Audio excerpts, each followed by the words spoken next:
مزید جانتے ہیں رانا ذوالفقار سرور ڈسٹرکٹ بیورو چیف ساہیوال سے۔ ساہیوال غلام رسول نامی شخص جو آڑت کا کام کرتا، اس نے پریس کانفرنس کے دوران صحافیوں کو بتایا کہ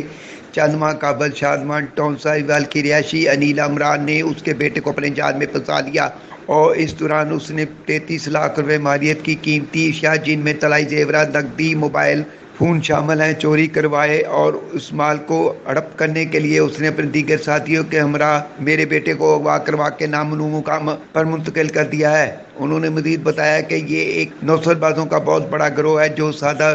بچوں کو اور لوگوں کو اپنے جال میں پھنسا کر پولیس کی ملی بھگت کے ساتھ لوٹتے ہیں۔ انہوں نے آرمی چیف، وزیر اعلیٰ پنجاب، آئی جی پنجاب سے اپیل کرتے ہوئے کہا کہ وہ اس واقعے کا نوٹس لے کر وہ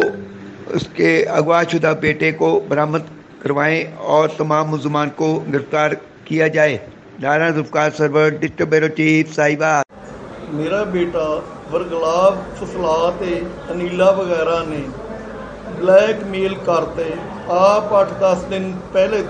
ترکی چلی گئی نال بیٹے نے لے تے ورگلاب فصلات انہوں نے اندر فات وغیرہ ذیشان وغیرہ دے رہی ہے۔ انہوں نے 23 تولے سونا، 1 لاکھ نقد،